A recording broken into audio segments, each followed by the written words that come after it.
Hey guys, today's video we're going to talk about the Endbell replacement on a Viper chassis, but this also applies to the Super G Plus and the BSRT G3 car. So we have a Viper V-Spec here. A lot of people ask, how long will the Endbell last? How do I know when to change it? And the reality of it is two things. One, if it's a competitive race car and you're competitively racing, typically one full season will be fine for the Endbell and the armature, and then at that point I would probably retire that Endbell to play car or do whatever else you want to with it. If it's something that you're just looking to just like how long can I get out of this thing, they'll usually go like 4,000 to 5,000 laps, which is a ton of time, more time than most people will drive their standard slot cars. But in this video, we're going to just talk about replacing it. So let's say it was worn out, you want to freshen it up. We're going to take our V-Spec here and we're going to take one of our parts trays and we're just going to start dismantling it. So rear axle comes out, magnet clip comes off, okay? And at this point now you're ready to remove the motor. I would say let's remove the magnets, the traction magnets, just so that they don't, jump and stick to anything. So at this point, here's what you got. And we are going to remove the motor setup. So normally, if it was a V-Spec, you don't need to use a chassis spreader, but you definitely could use a chassis spreader. So I will grab one right here. We do have a video on how to use the chassis spreader, but at this point, basically just compress the car and the motor setup will pop out. So you want to keep this setup like so. It's literally being held together right now because the magnets are holding the armature and the magnets are also touching the timing bracket. So at this point, I'm gonna put on my magnifiers and you will need a brush spreader, okay? So we have a budget version of this and then we have a pro version, but you will want to install that with the pins horizontal to the Endbell like so. And then at this point with my middle finger, I kind of rest everything on it and I'll pinch the sides like so. Okay, so this is kind of how you want your hands to be oriented. I will open this up and then I slide my right thumb down so that I can keep it like that. You don't want to let this thing slam shut. You can see how it's open right now. Closed, open, closed, open. So this Endbell is due for replacement. You can see that the brushes are not touching each other. So when I relieve tension off of one, the top one doesn't move. Whereas if you look at the Endbell that we're going to be installing, when I remove tension, it relieves tension off the top one. So that has proper brush tension. Also, they are touching, so that's another sign. You might ask, well, if they're not touching, how does it work? Well, even though they're not touching, you got to remember that the commutator is quite a bit larger diameter than this. So the commutator is going to sit about like that. A good rule of thumb is the diameter of the bushing, even though it is a little bit smaller. The commutator is about 128, the bushing is 156, but we did remove that one. You want to pull your timing bracket off. There's really nothing that holds the timing bracket on there once the Endbell is gone. And at this point you have a motor with magnets and you can inspect, all of your components here. So one thing that I look for is excessive wear on the armature shaft, which this one doesn't have any. The bushing still slides around nice. If you ran it really, really hard, you would see either an hourglass shape here where this brush wear is, which is not ideal at all, or this could just be black and grimy and really bad. If you wanted to, you can clean that up with a little piece of paper towel and you can use a little bit of rubbing alcohol. So I'm gonna go ahead and and I'm not pinching super tight, just light tension because you don't want to damage anything. You can see that's what came off of there.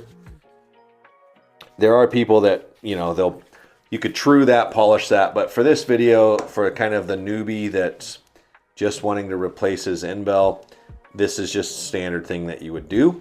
So next, we're gonna just reinstall the magnets. So the magnets, they have a mark on one side, the other side is not marked, okay? The mark will always go on the passenger side if you're from America.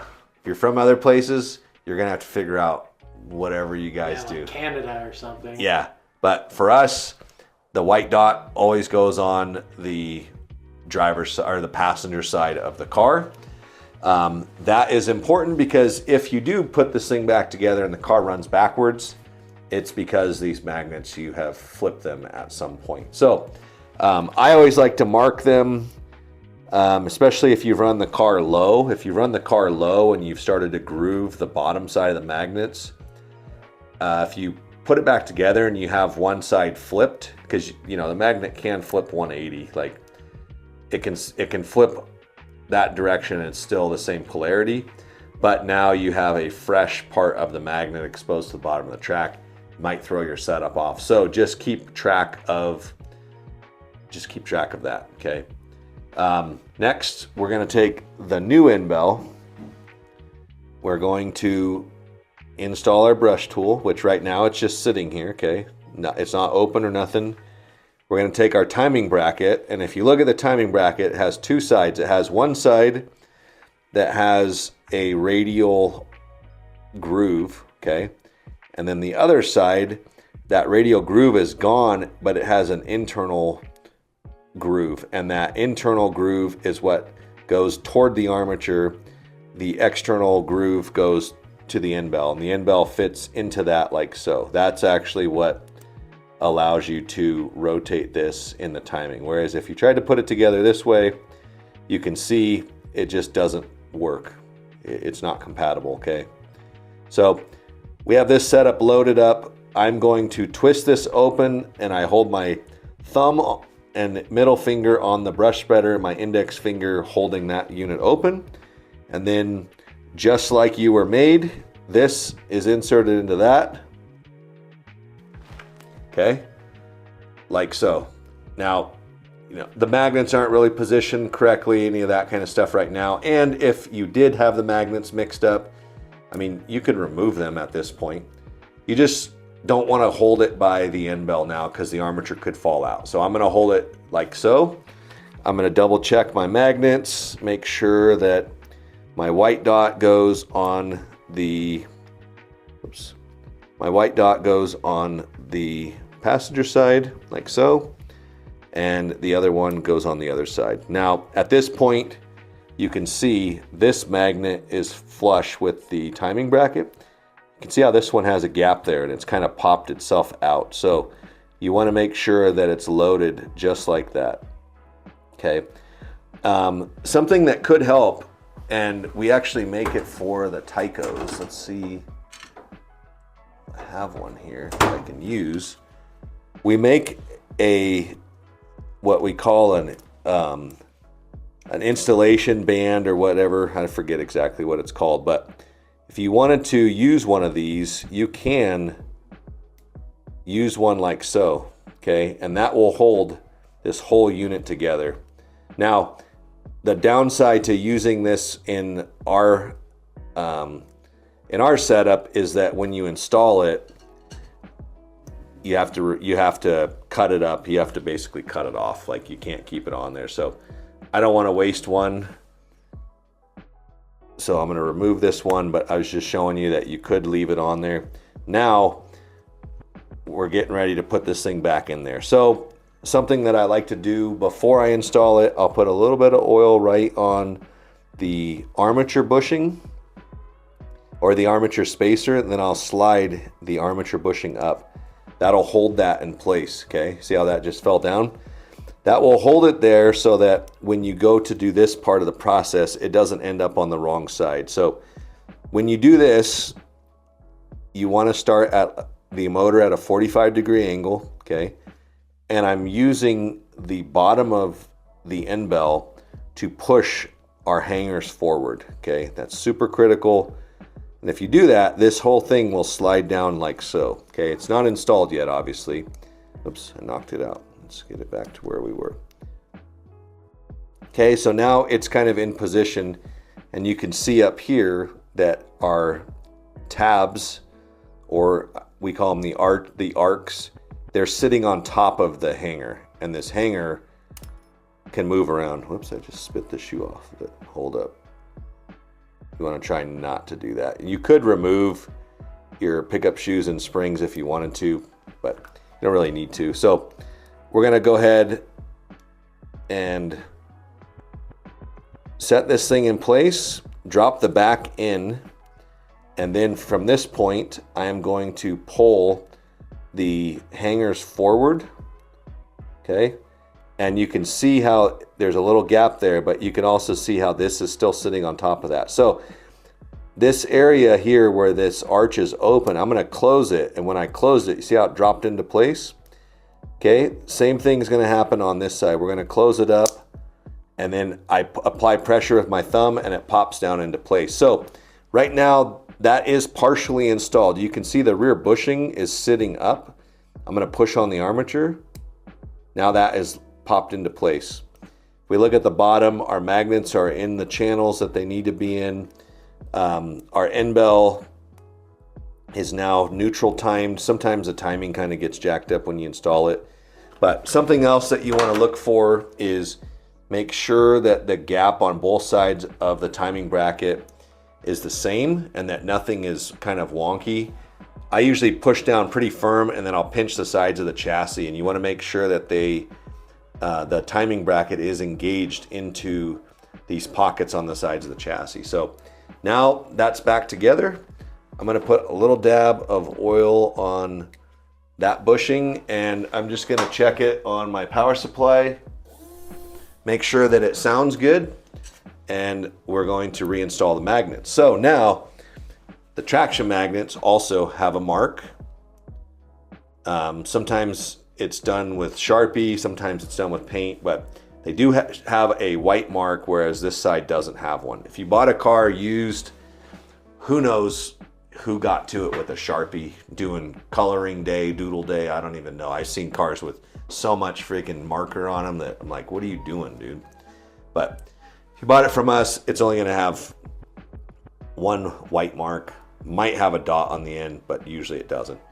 But you want to take that magnet and you want to look at that magnet and see how it has a stepped face and a flat face. The flat face we call the back or the top, and the front face that's stepped we call the bottom. So that stepped face, you want to see which side of the car that attracts to, just like so. This is going to be set up in high downforce, which also is going to correlate our white magnet with the other white magnet, okay? Now we're going to go ahead and install that. If you look on the stepped face on the end, there's a step on one end, smooth on the other. The stepped end goes into the chassis like so. Really, really easy. If you put that in backwards, it will bow the chassis and require you to run a much larger tire, and the chassis is pretty much going to be ruined at that point because it's now bowed. So we've got the magnets in, everything looks good. Now we're going to put the clip on. So the clip, you do not want to spread this thing out like that. That is the absolute wrong way to do it. If that's how you do it, just quit right now and take on something else. Don't do that, okay? Not good for, you want to get one side like so, okay? And I'm gonna push it over and in, and then I'm gonna just pinch this thing to get the other side in, okay? And then I'm gonna grab it and I rock it back side to side. This clip is designed to float on the chassis once it's installed, okay? That's the way to do it. No other way. I don't care what Uncle Larry or Cousin Bobby or whoever in Ohio told you to do it another way. Don't do it that way, okay? Rear axle, pretty self-explanatory. The crown gear does go on the passenger side also. If you flip that, which if you want to flip it, you can, it'll actually, the car will run backwards, which will require you to turn the car around, which if you do that, it will run. It won't run as good as it would in the other direction because now the timing has been flipped. So the motor is actually firing back and forth. That's probably someone calling me about a magnet clip right now. At this point, we've reassembled it. We are going to put a little dab of oil on everything. A little bit of oil on the front. We did oil the rear bushing, but we're going to go ahead and drop a little bit more in there. And now the car is good to sit, and it can break in for however long you want to break it in. If it's bone stock brushes and you have no way of breaking those brushes in, you probably could run it at 5 volts for, you know, an hour or so. If you do have a way of breaking the brushes in, like before installing it, then pretty much only need to run it for like 10 or 15 minutes. But that's pretty much it. That's as simple as it is to change out the Endbell. That applies to any Viper car, any Super G Plus, any BSRT car. The only one that I would say there would be an exception to is the ball bearing Endbell. You do need to make sure that the armature shaft slides into the ball bearing very, very nice and loosely. You don't want it to be tight because the cars do flex. You know, they do twist and they flex, and if that is an interference fit, it is not going to work well. It'll end up flexing, getting hot, and you'll be buying a new armature and wondering what happened. So if it's a bushing setup, no problem, keep it oiled. And now the car's ready for another, 4,000 or 5,000 laps. So hopefully you guys enjoy this one. See you on the next one.